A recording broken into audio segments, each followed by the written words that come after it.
요한복음 3장 31절부터 36절까지 말씀 함께 읽겠습니다. 요한복음 3장 31절부터 36절까지 말씀입니다. 함께 읽겠습니다. 시작. 위로부터 오시는 이는 만물 위에 계시고 땅에서 난 이는 땅에 속하여 땅에 속한 것을 말하느니라. 하늘부터 오시는 이는 만물 위에 계시나니 그가 친히 보고 들은 것을 증언하되 그의 증언을 받는 자가 없도다. 그의 증언을 받는 자는 하나님이 참되시다는 것을 미쳤느니라. 하나님이 보내신 이는 하나님의 말씀을 하나니 그는 하나님이 성령을 한량없이 주심이니라. 아버지께서 아들을 사랑하사 만물을 다 그 손에 주셨으니 아들을 믿는 자에게는 영생이 있고 아들에게 순종하지 않는 자는 영생을 보지 못하고 도리어 하나님의 진노가 그 위에 머물러 있느니라. 아멘. 영생이라고 하는 제목으로 이렇게 말씀을 나누기 원합니다. 지금 요한복음 3장에 니고데모를 만난 예수님께서 이제 거듭나지 아니하면 하나님 나라를 볼 수도 없고 하나님 나라에 들어갈 수도 없다라고 니고데모에게 말씀하신 이후에 세례를 하는데 그 세례 요한도 세례를 줬고 또 예수님의 제자들도 예수님 함께 이들에게 세례를 베푼 장면이 있었는데 거듭남은 하늘부터 난 거잖아요. 새로 하늘부터 다시 태어나는 이것이 거듭남인데 거듭남의 실제 어떻게 거듭나는가? 그러니까 그것은 이미 이루어진 사실을 믿어지게 되어지는 그 일이죠. 그 일에 이제 니고데모의 이야기가 있고 그 다음에 세례 요한의 이야기가 22절부터 이제 기록되어 있는데 그러면서 그 세례 요한이 지금 22절부터 36절까지의 말씀이 세례 요한이 지금 증언하는 내용이거든요. 여기에 이 증언이 예수님이 말씀하신 것이 아니고 또 사도 요한의 말이 아니라 세례 요한이 말한 내용의 말씀인데요. 이 말씀이 22절부터 36절까지의 말씀이 있고 앞에 1장에 사도 요한이 그 예수님을 증언하면서 말씀하셨던 그 내용과 좀 비슷한 말씀이다 라고 좀 보여지는데요. 이 세례 요한의 말하는 가운데 그는 흥하여야겠고 나는 쇠하여야 하리라 라고 이제 말한 이후에 이제 31절을 말씀하시는데 점점점 그분이 흥하는 그분이 더 드러나고 그분만 나타나고 그분이 잘 되는 거 그리고 나는 점점 쇠하여지는 그거. 그러니까 옛사람에 속하였었던 이 생명이 이제 새 사람이 되었을 때 옛사람에 속한 이 성향이나 그런 모든 것이 점점점 쇠하여지고 새 사람으로서 그분과 연합된 그 생명이 점점점 흥하여지는 이것을 그리고 있는 것인데 세례 요한은 구약의 사람이기 때문에 어떤 연합되었지만 그러니까 그 내주하는 성령으로 한 것은 아니고 그러니까 인재하신 성령 왔다가 떠나시는 성령으로 말미암아 이렇게 그는 흥하여야겠고 나는 쇠하여야 하리라 이렇게 말했는데 그 내용은 이제 어떤 그 내용이라고 할 수 있냐면 그 구약에 속하였었던 그 생명 그 구약은 쇠하여지고 새로운 신약 새로운 세대 새 나라 그것이 흥하여야 되잖아요. 옛 나라가 그 옛 나라의 이것을 가지고 옛 나라는 옛 나라의 법이 있잖아요. 옛 나라는 옛 나라의 법이 있는데 새 나라는 새로운 법이 있단 말이죠. 그게 이제 생명의 성령의 법이잖아요. 옛 나라의 법은 율법이죠. 그런데 이제 새 나라를 사는데, 새 나라를 사는 사람이 옛 나라의 옛 율법을 가지고, 옛 나라의 법을 가지고 새 나라에 적용을 하려고 하니 이게 적용이 되겠냐고요. 우리는 새로운 세대, 새 생명의 삶을 살아가고 있는데, 새 나라를 사는데 옛 구약의 옛 나라에 속한 법을 가지고 와서 새 나라에 자꾸 적용을 하려고 하니까 이게 적용이 되겠어요? 적용이 안 되지. 새 나라에는 새 그 나라의 법이 만들어져야 되는 거죠. 새 포도주는 새 가죽 부대에 넣어야 되잖아요. 새 포도주를 헌 가죽 부대에 넣으면 이게 터져버린단 말이죠. 새 가죽 부대라는 말은 이렇게 양의 뭐라고 하죠? 표피라고 하나요? 가죽을 양을 잡고 나서 이렇게 가죽으로 만들었을 때 이 가죽이 이렇게 팽창이 된다고요. 이게 늘어난다고요. 근데 가죽은, 그러니까 앳 부대는 이미 다 팽창이 돼 있어. 팽창된 데다 가득 넣으면 이게 찢어지고 터진다는 말이죠. 그런 새 나라의 법은 이런 거라는 거죠. 담았을 때 이렇게 팽창돼도 터지질 않는 거죠. 근데 이 옛나라의 법을 새 나라에다가 옛나라에다가 새 나라의 막 법을 막 집어넣으면 어떻게 되겠어요? 이게 뭐 터지겠죠. 감당하지 못하는 것이 된다는 거죠. 새 나라를 사는 생명에게 새로운 법이 필요한 거죠. 그게 생명의 성령의 법이고 은혜의 법이죠. 율법이 아니라. 그런 법에 새 나라에 사는 백성에게 점점점 새 나라의 인식, 풍성한 어떠함을 누리는 그런 생명의 삶을 이렇게 살아가는 것이 새 나라의 백성이죠. 우리는 그러니까 새 나라의 백성, 새 피조물 된 새로운 법 안에 거하는 그런 생명의 삶을 이렇게 살아가는데, 이제 그 옛 법이 끝이 났다는 거죠.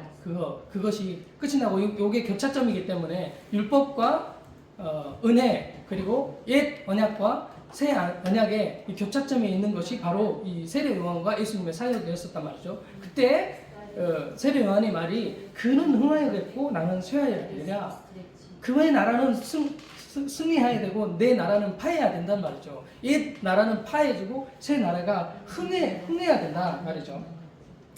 그렇게 이제 세례 요한이 이렇게 말하면서, 그리고 이제 또 31절부터 말하는 내용이 위로부터 오시는 위로부터 오시는 이는 예수님을 말하는 거죠.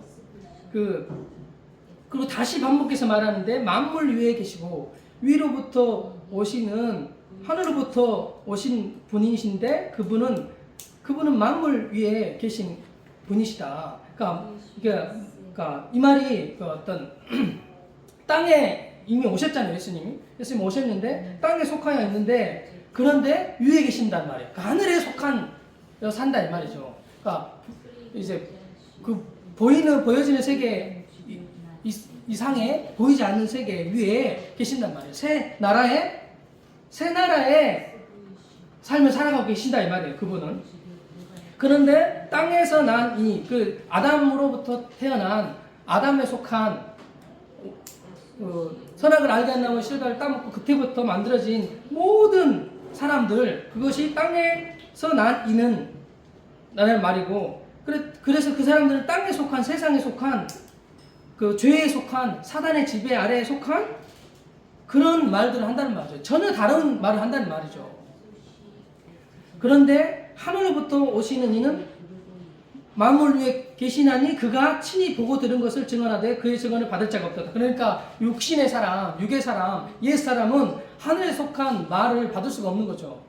하늘에 속해 있으니까. 하늘에 속한 말을 받는 사람은 어떤 사람이 받냐? 그 사람은 거듭난 사람. 이 나라가 바뀌어야 그 나라의 복음이 적용돼서 산다는 거죠. 그 나라의 법, 은혜의 법, 이것을 그 하나님 새로운 세계, 새 나라에 속한 전혀 새로운 세계, 그 세계 안에 있는 내용들을 예수님이 말한다는 거죠. 그러니까 육의 사람은 이 말이 무슨 말인지 알아듣지 못한다 이 말이죠.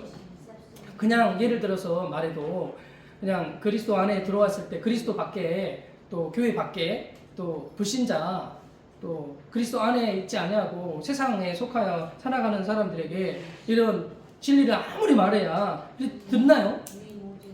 알아들을 수도 없고 들려지지도 않는다는 거죠. 그런데 또 교회 안에 있는데도 불구하고 성경의 내용을 듣는데 알아듣지 못하는 이런 일들이 발생한단 말이죠. 아직 진정한 거듭남의 그 체험이 없기 때문에 그것을 알아듣지 못하는 거죠. 그런데 이것을 알아들으면 거듭남의 체험이 있을 때 비로소 이 모든 내용들이 말하면 알아듣게 된단 말이죠. 복음의 내용을 알아듣게 된단 말이죠. 그전에는 이 제자들도 이 마태, 마가, 누가, 요한복음을 보면 제자들이 예수님이 말한 말을 잘 못 알아들어요. 전혀 못 알아들어요. 그냥 예수님과 함께 있지 전혀 알아듣지 못하는 삶을 살았거든요. 근데 성령이 임하고 내주하는 성령이 오신 이후에 그들이 이 모든 복음의 내용들을 알아듣게 됐거든요. 예수님도 요한복음 7장에 13장, 14장, 15장 이렇게 말씀하실 때 성령이 오시면 너희에게 모든 것을 가르쳐 주시고 생각나게 하시고 알게 하여 주실 것이다. 그리고 요한복음 7장에는 이 배에서부터 생수의 강이 넘쳐 날 것이다. 이렇게 말씀하셨거든요. 아직 그들에게 체험이 없기 때문에 몰라요. 그런 말이. 모르잖아요. 어떻게 알겠어요. 결혼 안 한 사람은 경험을 안 해봤기 때문에 모르잖아요. 결혼 안 한 사람, 결혼하기 전에 생각해보세요. 결혼에 대한 환상이 있죠, 환상. 그냥 무조건 좋은 그런 거 있잖아요. 무조건 좋은, 안 그랬어요? 생각할 것 없이 그냥 막 좋단 말이에요. 그리고 환상을 가지고 있단 말이에요. 근데 실제로 결혼했을 때 다르잖아요. 그래서 그리고 우리는 좀 부정적이어서 결혼에 부정적인 생각이 있지만 결혼이 좋은 거예요. 결혼하면 그 이상 결혼하기 전에 그게 아니고 결혼한 이후에 너무 행복하고 좋단 말이죠. 전혀 다 안 해봤으니 어떻게 알겠어요. 결혼 안 해봤으니 남편과 아내가 함께 하지 않았으니 어떻게 알겠냐고요. 모른다 이 말이죠. 그러니까 구약의 삶을 살 때 새로운 새 생명의 삶이 있는데 이거를 모르니 어떻게 알겠냐고요. 어떻게 누리겠냐고요. 근데 결혼을 딱 하게 되면 그러면 그것을 누리게 돼 있어요. 그러니까 다른 말로 말하면 주님과 연합하면 결혼하면 주님께 시집을 가면 그러면 다 누리게 돼 있다는 말이죠. 로마서에 이제 6장 7장에 말하는 것처럼 7장에 그런 얘기 있잖아요. 옛 남편과 새 남편의 이야기가 7장 1절부터 기록되어 있잖아요. 그러니까 옛 남편 구약을 말하는 거죠. 새 남편은 예수님을 말하는 건데 은혜 복음을 말하는 것인데 옛 남편이 끝이 나고 새 남편과 연합하는 옛 남편에 대해서 옛 남편이 죽어야 되거든요. 옛 남편이 죽어야 새 남편에게 갈 수 있어요. 구약의 율법은 옛 남편이 있으면 새 남편에게 가면 간음이거든요. 근데 옛 남편이 내 대해서 죽었단 말이에요. 그러니까 새 남편에게 가도 되는 그런 그분과 연합하는 그러니까 죽어야 연합할 수 있어요. 그런데 안 죽고 어떻게 옛 남편 여전히 살아서 놔두고 새 남편과 함께 이렇게 그러면 양다리 걸치는 거 가끔 가늠하는 이거 계속 하는 거예요. 그러니까 우리의 삶은 구역적 삶을 살고 있잖아요. 그러면 이미 주님 오셨고 그분과 이제 연합해서 그분과 결혼한 자로 살아야 되는데 근데 이제 결혼했다고 하는데 애인 남편이 계속 있어. 그럼 어떻게 되는 거예요 이게? 그러니까 아직 안 죽은 거예요. 옛 남편에 대해서 안 죽은 거예요.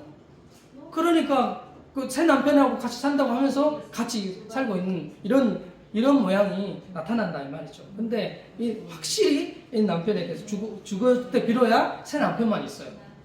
그러면 그분과 연합된 생명의 삶을 이렇게 살아갈 수 있단 말이죠. 그러나 그 나라에 대한 이야기를 예수님이 세례 요한이 하는 거 지금 예수님이 말씀하신 거 이 말씀 제가 착각했는데 예수님 말하는 것 지금 얘기했네. 예수님 말하는 것도 맞죠. 성령으로 말미암아 이렇게 말한 거죠. 세례 요한이 말한 말이라는 거죠. 이것이. 그리고 그렇게 이제 그분이 그렇게 그 나라에 대하여 그것을 계속 말씀해 주신 거죠. 그러니까 그 나라의 말 하나님 나라의 법, 그러니까 그 나라에 속한 언어, 그 나라에 속한 은혜의 복음, 그러니까 복음을 계속 말하는 거예요. 예수님이 지금까지 계속 이야기해 왔고, 예수님 공생애를 사시면서 계속 하나님 나라를 얘기하거든요. 천국을 얘기하거든요. 복음을 계속 얘기한다고 나눈다고 이렇게 말씀하거든요. 그런데 이제 옛 법에 옛 나라에 속해 있는 사람들은 이미 새 나라가 임했는데도 불구하고 옛 나라의 법에 사로잡혀 있기 때문에 새 나라의 법을 몰라요. 새 나라의 법을 모를 때는 어떻게 해야 돼요? 새 나라의 법을 계속 가르쳐 줘야 돼요. 계속 새 나라의 법을 들려줘야 돼요. 그 일을 예수님이 하신 거죠. 새 나라의 법이 이런 거라고. 그러니까 복음을 계속 들려준 거예요. 그러니까 그렇구나. 내가 새 나라에 속해 있구나. 그러면서 새 나라의 법을 듣고 알게 되고 새 나라의 법에 적용되어서 그렇게 살아가지게 된다 이 말이죠. 이미 새 나라에 속해 있는데 새 나라의 법을 모르고 사는 이들에게 새 나라에 속해 있는 자들에게 새 나라의 법을 계속 알려주는 거죠. 그러면 그 법들 원래 있었던 거예요. 원래 그 나라의 법 이미 있어. 법도 이미 그 새 나라의 법이 이미 있다고요. 그것을 누리는 거죠. 그러니까 우리가 이제 복음을 들어야 돼요. 그러니까 다른 율법에 섞인 언약과 새 언약이 막 섞인 이런 얘기가 아니고 그냥 섞여지지 않는 그 복음 전부 100%의 복음, 성경의 복음을 들어야 돼요. 왜냐하면 다른 복음을 들었고 있었기 때문에 그것이 나를 지배하고 있단 말이죠. 그래서 내 생각과 이성과 이 모든 것들, 의지 이런 것들을 다 있으니까 그것이 파해져야 되는 거죠. 저는 새 나라에 들어왔는데 새 나라의 법을 모를 수 있잖아요. 그러니까 딱 애가 태어나면 거듭남 딱 시작되면 새 나라에 속하였다는 사실을 알게 되어지면 그때는 아무것도 못하게 되는 말이 맞아요. 그러니까 어떤 구체적으로 우리의 삶에 적용해 볼 때 이렇게 다른 복음을 듣고 있다가 그리고 진짜 복음을 들었어요. 근데 이제 이렇게 그 멘붕이라고 하죠. 멍하게 되고 못 움직여요. 그때는 못 움직여요. 새 나라의 법에 적용돼서 사라지지가 않아요. 그 중간지대에 있으니까 어떻게 해야 될지 모르는 거예요. 아무것도 못해요. 그냥 법을 모르니까. 분명히 옛 나라의 법은 파해지는데 새 나라의 법을 모르니까 새 나라의 법에 적용되어서 이게 사라지지가 않는단 말이죠. 그러니까 잠깐 멈춤 상태가 있을 수 있는 거죠. 근데 시간 조금만 지나보면 새 나라의 법을 알게 되어지고 거기에 적용되는 삶을 살아간단 말이죠. 그러니까 새 나라의 복음이 그러니까 무궁무진해요. 어마어마하게 커요. 그걸 누리는 것이 엄청나요. 매일매일 새롭고 그 진리가 달콤하고 아주 하나님 나라가 크단 말이죠. 영원하잖아요. 영원하고 측량할 수 없이 큰 것이 하나님 나라잖아요. 그 나라에 속해 있는 것들을 누리는 것이 측량할 수 없이 크고 넓다는 말이죠. 그러니까 복음의 깊이와 넓이와 길이와 이런 것을 알기를 원한다 이렇게 바울이 기도하잖아요. 더욱 복음을 누리게 된다 이 말이죠. 복음을 더욱 알게 되는 자리, 누리게 되는 자리로 나아가게 된단 말이죠. 풍성하게 이런 복음의 내용들을 예수님이 계속 이렇게 말씀하신다는 말이죠. 그 말을 이제 성령의 감동을 받은 세례 요한이 계속 말하는 중에 34절에 하나님이 보내신 이는 하나님의 말씀을 그러니까 하나님이 보내신 예수님이 그분이 하나님의 말씀을 한다는 거예요. 이는 하나님의 성령을 한량없이 제한 없이 주신다 이 말이에요. 넘치도록 주신다 이 말이죠. 그분이 성령으로 말미암아 하신 거. 자기가 예수님이 우리의 자격과 우리의 이름표를 달고 죄가 되셔서 또 한편으로는 죄가 되시기도 했지만 어린 양이 되셔서 나의 생명의 삶을 그 새 생명의 삶을 실제로 사시는 거잖아요. 그분이 하나님이셔서 그분이 전능하셔서 그러니까 다 사람을 살피고 이런 게 아니라 그분은 육신을 입었어요. 육신을 입었단 말이 100% 인간이 되셨다 이 말이에요. 인간이 되셨는데 인간이 되셨는데 그분은 신성을 가졌단 말이 어떤 특별한 인간이 되셨는데 인간 중에 특별한 능력을 가지셨다는 말이 아니고 그분은 죄가 없다 이 말이에요. 죄가 없는 인간이시다 이 말이에요. 첫사람 아담은 죄를 범하여 죄가 있는 인간이죠. 근데 그 마지막 아담 대신 예수님은 죄가 없는 분이신 거예요. 그렇지만 100% 인간이에요. 100% 인간이셔서 그 삶을 살아가시는데 무엇으로 사셨냐? 성령으로 사셨어요. 아버지와 연합된 그 생명의 삶을 예수님이 사셨다고. 인간이신데 연합된 생명으로 사셨다고. 그러니까 우리가 거듭난 생명으로서 사람인데 근데 주님과 연합된 생명으로 사는 삶이란 말이죠. 거듭난 생명의 삶이 그렇다는 말이죠. 예수님이 사셨던 생명의 삶처럼 우리도 그렇단 말이에요. 예수님의 성령을 한량없이 부어주신 것처럼 우리에게도 성령이 한량없이 부어주신다. 연합되었다 이 말이에요. 연합되어서 이 성령의 나타남이 마음껏 이렇게 나타난다 이 말이죠. 우리에게 성령의 이 나타남, 성령의 열매들을 마음껏 맺게 하시는 그런 생명의 삶을 살아가게 하신다 이 말이에요. 아버지께서는 아들을 사랑하사 만물을 다 그 손에 주셨다. 모든 것을 다 그분에게 주셨다 이 말이에요. 모든 것을 다 그분에게 주셨는데 그 모든 것을 다 주신 그분이 내 안에 연합해서 사신단 말이죠. 우리에게 이 모든 것을 다 주신 거죠. 하나님이 하늘과 땅을 창조하시고 모든 것을 다 아담에게 주었잖아요. 통치하고 다스리고 모든 결정을 아담에게 다 준 것, 모든 결정권 다 준 것. 그런 것처럼 우리에게도 이 모든 것을 다 주셨단 말이죠.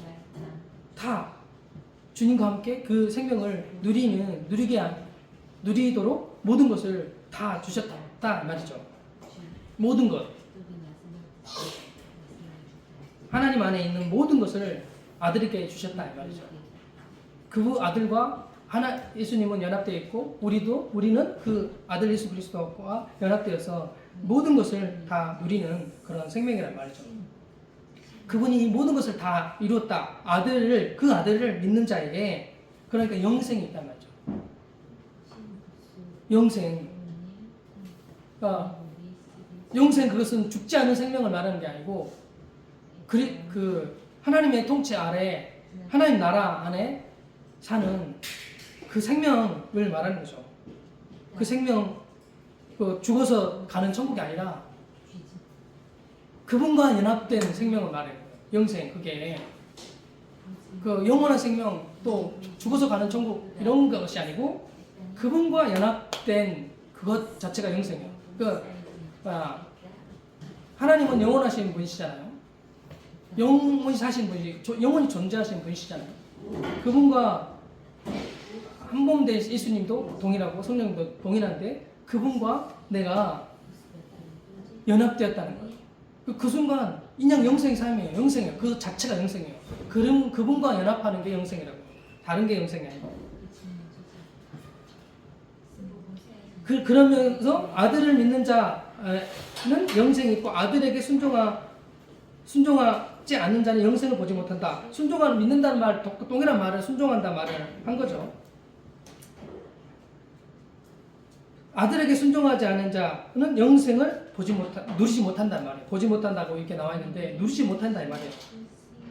그리고 영생을 누리지 못할 뿐만 아니라 하나님의 진노가 그 위에 머물러 있다 이 말인데, 이런데 영생을 누리지 못한, 영생을 보지 못한, 영생의 삶에 들어오지 못한 그는 하나님의 진노 아래 있다는 거예요. 죄 아래 있는 것 자체, 세상의 법 아래 있는 것 자체, 사단의 지배 아래 있는 것 자체가 하나님의 진노 아래 있는 거예요. 그건 하나님의 진노는 하나님이 이렇게 유기하신 거예요. 유기하는 것은 내어버려 두신 상태란 말이죠. 로마서 1장 18절부터 있는 내용에, 그러니까 그 상실한 마음대로 내어버려 두셨다고 말하거든요. 하나님이 노터치 하시면 어떻게 되냐면 인간은 그냥 그 죄된 본성에 따라 죄된 삶을 살아요. 그 자체가 진노다. 하나님 진노가 무섭게 해가지고 막 하늘에서 불을 내리고 막 지옥으로 보내가지고 뜨거운 불에서 펄펄 끄는 거기에 막 집어넣고 소금치듯 막 튀는 이런 것이 하나님의 진노가 아니고 유기하시는 거예요. 그냥 내어버려 두는 거란 말이에요. 그거 자체가 지옥이에요. 그러니까 하나님의 진노가 영원히 쏟아지는 것이 지옥인데, 죄 아래 있는 세상에서 그냥 사는, 죄 아래, 사단의 법 아래, 사단의 지배 아래 사는 그것 자체가 심판이라고요. 지옥이라고요. 그것이 하나님의 진노라고요. 그런 유기되어진 상태에. 그러니까 무서운 거예요. 내버려 두는 것이 가장 무서운 거예요. 자녀가 있는데 때리고 이렇게 막 책망하고 그러니까 막 말하는 그것은 사랑하니까 그렇게 해요. 어떻게 관심 있으니까 그렇게 한다고. 안 그러면 그냥 나랑 상관없으면 내버려 두죠 그냥. 근데 그것이 아니라고. 그러니까 하나님이 만약 우리의 삶 안에 이렇게 매를 때리신다든지 뭐 그런 분도 아니신데, 하나님 매를 때리신다는 말이 하나님이 그렇게 하신 거 아니에요. 그 사단이 하는 거거든요. 세상과 죄와 사단의 지배 아래서 그렇게 하는 거거든요. 근데 하나님이 그 통치 위에 계시단 말이에요. 하나님의 허락 없이 사단이 조금도 못 움직이잖아요. 하나님 절대자이시단 말이에요. 하나님이. 근데 잠깐 이렇게 그냥 그 하나님이 뭐랄까 방치는 아니에요. 방치는 아니고 지켜보시는 거예요. 그러니까. 그리고 그 시작에는 그 시험 받을 때쯤에 피할 길을 내신다고 하시잖아요. 그러니까 하나님이 어디 있어? 하나님이 있으면 이렇게 되냐고. 하나님이 있으면 내 아들을 왜 데려가? 하나님이 있는데 우리 아버지 왜 데려가시냐고. 막 이런 식으로 따르시는 분 많거든요. 하나님이 살아계셔요. 그래서 이런 모든 것들을 이렇게 허락하신단 말이죠. 그러면서 다뤄주시는, 사랑하시니까 다뤄주시면서 어디로 인도하시냐? 복음으로 인도하시는, 그 인도를 하신단 말이죠. 진리를 가운데로 인도하시는 그 일을 하나님이 하신단 말이죠. 모든 우리의 삶이 약이 된다 이거죠. 모든 것이 저번에 나눴던 말씀처럼 우리가 땅인데 땅에다가 하루는 그 예전에는 그 땅에 이렇게 거름을 줬어요. 거름을 했는데 그 푸세식 화장실에서 그 바가지에다가 큰 짝대기에다가 이렇게 바가지를 매다는데, 예전에 뭐 이렇게 존투모 같은 거 전쟁 일어나고 나서 전쟁 끝나고 막 그런 모자들 있잖아요. 그 쇠 모자로 된 게 있고 플라스틱 모자로 된 것도 있고 이런 것들 막 달아가지고 이런 거 그거 엄청 튼튼하거든요. 그게 방탄이잖아. 머리를 보호하는 거 방탄이니까 엄청 튼튼해요. 그거에다 이렇게 그 긴 작대기에다 달아가지고 똥 퍼가지고 이렇게 똥을 볏짚 있잖아요. 볏짚에다 해가지고 그걸 삭혀가지고 이렇게 거름 주고 그랬거든요. 그 시골에서 그런 거 제가 봤는데, 땅이 냄새 난다고 그런 거름할 때 냄새 나잖아요. 근데 그런 것들이 다 그게 냄새 나고 더러운 것처럼 보이지만 그것이 나중에 그 영양분이 된다고요. 땅에게. 그런 것처럼 우리 삶에 더럽고 죄악된 이런 것들이 있잖아요. 그리고 내 삶에 어려움도 있고 고난이라고 하는 또 괴로움, 고통 같은 이런 내용들이 많이 이런 것들이 있잖아요. 이런 모든 것들이 다 그 약이 된다는 말이죠. 경험한 모든 것들이 다 그 진리 안에서 새롭게 보여지게 되어지고 주님으로 말미암아 이것이 그 영양분이 돼가지고 그런 것들을 또 복음을 전달하는데 통로가 되는 이런 일들을 하게 하신단 말이에요. 제 삶을 봐도 그렇고 그냥 우리의 세상의 그냥 삶, 시골에서 산 이야기 그것도 복음에 다 그 거리가 되거든요. 복음을 나누는 데 있어서 거리가 되고 또 어떤 사람을 이해함에 있어서도 경험하지 않은 사람이 이해함이 적잖아요. 어떤 아픔을 겪었을 때 동일한 아픔을 겪은 사람이 이해함이 더 있을 수 있잖아요. 그러니까 그 마음을 여는데 통로가 되는 거죠. 어떤 진리의 통로라기보다는 마음을 여는데 통로가 되기도 하고 그렇게 다 약이 되는 그런 일들을 하신다 이 말이죠. 그런 우리의 죄악된 마치 하나님이 진노 아래 있는 것처럼 그렇게 죄와 사단과 세상의 삶을 사는 그 지옥의 삶을 살고 있었던 그런 하나님의 진노가 항상 머물러 있는 그런 것처럼 보여지는 삶을 살고 있는 그런 곳에서 거기서 이제 건져내신 거죠. 하나님의 그러니까 진짜 구원은 어떤 사단의 손 아래 있다가 하나님의 손 아래 옮기신 게 아니고 하나님의 진노 아래 있다가 하나님의 진노에서 벗어나게 하시는 거예요. 사단이 그 주권자가 아니에요. 그러니까 사단과 하나님이 대결하는 게 아니고 하나님 절대 주권자세요. 그래서 이렇게 사단의 손아귀에서 이게 하나님 나라를 옮기셨다고 표현하지만 근데 하나님의 진노에서 하나님이 옮기신 거예요. 그러니까 이 모든 것이 하나님의 주권이라 이 말이에요. 그래서 영생의 이 삶을 살게 하여 주시는 예수님이 위로부터 나셨잖아요. 우리도 거듭남 그럼 위로부터 난 거예요. 그럼 위로부터 난 자는 무슨 말이에요? 보고 들은 것 위의 것들을 이렇게 증언하게 되어지는 그런 생명이 된다 이 말이죠. 그런 우리에게 이렇게 이런 원래 나는 밭인데 그런데 이 밭에 이렇게 주님이 그 복음이 씨가 뿌려지면 그 밭은 이렇게 뿌려진 씨에 따라서 그 열매를 맺잖아요. 호박씨 뿌리면 호박씨가 나고 오이씨 심으면 오이가 나고 가지 씨를 심으면 가지가 나고 토마토 씨를 뿌리면 토마토가 난다고요. 그런 열매를 한껏 맺게 되어지는 그런 우리는 좋은 밭이라고요. 그러니까 길가밭, 돌짝밭, 가시밭이 아니고 원래 좋은 밭이라고요. 좋은 밭, 하나님 나라에 속한 위로부터 태어난 생명이 그런 생명이라고. 심으면 그대로 나게 됐어요. 그러니까 저절로 그 열매가 맺어지게 된다는 거죠. 그러니까 그런데 이제 또 예수님도 우리에게 이렇게 씨를 이렇게 뿌려서 열매를 맺게 하시는 일들을 하셨고 우리도 동일하게 예수님과 연합된 생명이 우리도 이 씨를 심으면 그대로 나게 되어지는 그 거듭난 위로부터 난 그것을 복음을 증언하는 그런 생명이 되었다 이 말이죠. 그러니까 말할 때 다른 말을 할 것이 아니라 그러니까 우리가 이제 복음을 전하고 복음을 말해야 그 산대가 살아나는 거죠. 특별하고 거듭난 생명이고 좋은 밭이다. 그러니까 이렇게 복음을 너 갈아 엎어야 될 그렇잖아요. 너는 아직 돌짝밭인 것 같아. 너는 가시밭인 것 같아. 너는 길가밭인 것 같아. 이렇게 갈아 엎어야 된다. 이렇게 말하잖아요. 그게 아니라 이미 좋은 밭이라고.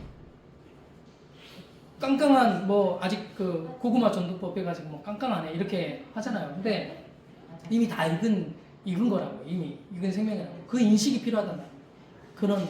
그러니까 인식이 안 되니까 옛 나라의 법에 계속 그 적용을 자기가 스스로 적용하고 있으니까 새 나라의 법이 적용되면 새 나라의 삶을 살게 돼 있어요.